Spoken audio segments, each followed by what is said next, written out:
So I'm here with Johanna McCarthy. Hi, Brian. Joanna, great to see you again. Nice to see you too. I know you as much through town meeting, but of course most people know you as our town treasurer. Also understand you're a member of Milton CPAC, I am. A landlord of mixed-use parcels in Milton. Yes. And with that perspective and involvement, tell me, why are you voting yes on February 13th? Yeah, so Brian, one of the things I can tell you is that, in my professional experience now, I've learned that our highest revenue generating parcels in town are those parcels that are commercial use, industrial use, mixed use, high density parcels.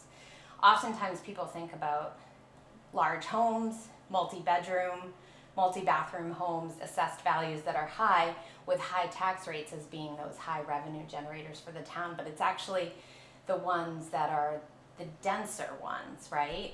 Because they cover less square footage, and that's where the town generates most of its tax revenue currently. And again, 96% of that is residential base, only 4% of that is commercial and industrial base. So increasing that percentage would be great for the town's top line. Back to the kind of why I'm voting yes. I mean, I think the financial resources in town are really important to protect. I'm concerned about that for a lot of reasons. I'm concerned about the consequences of a no vote on this article. I'm also a town employee. I have colleagues that sit in desks around me who are town employees who can't afford to live in this town and who don't have an ability to buy into this town. I think while this is a zoning article and it's clearly just that, it's not a development article, I think that this would provide for future development that would be more reasonably priced for people to move into town. And certainly as treasurer, you'd be sensitive to a no vote, you believe would reduce some of the income that we have that's important to the town. I would. It's been clear from the governor and the attorney general that they're indicating that compliance is a must. There are 100 plus communities behind us that will require compliance in the next year or two. I fear that we will be held to a compliance standard, and ways that they can do that are outlined in the law, but additional ways that they can do that are in the discretionary grants that the town applies for and the town is awarded. Recently, I've learned that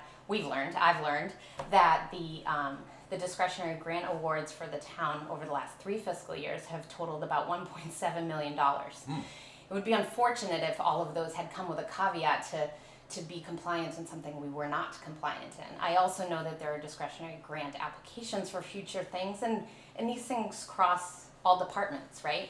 They're not just for schools, they're not just for roadways or transportation, but they're for things like we recently learned a discretionary grant was awarded to us with a caveat of MBTA Communities Act compliance that would repair the seawall down at Milton Landing, which is important as the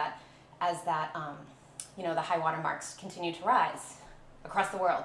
Yeah. So there are things like that concern me. It also concerns me to spend financial resources fighting this, right? I'm aware, and I sit in lots of budget discussions. I have a seat at that table now. So I'm more aware of that now than when I was just a town meeting member and kind of hearing about the presentations of that at town meeting. But actually sitting, understanding that budgets are a real thing for our towns and our departments to adhere to and to plan for, to spend resources on non-compliance, such as legal fees and like additional costs of doing business, but in a non-compliant way would be an extraordinary cost to departments that's not yet planned for, right? All town departments are currently in the process of putting together a budget for the next fiscal year, for fiscal year 25. The town's working to approve that. And it would be important to understand the implications of a no vote on discretionary funds to that and any additional funding that might come out of a no vote. Terrific. Well, you certainly have a perspective that many of us might not have, and thank you for sharing that with us. Thanks for taking the time to do it. I'm Johanna McCarthy, and I'm voting yes on February 13th. As your town treasurer collector, I think it's important to conserve our financial resources in the town.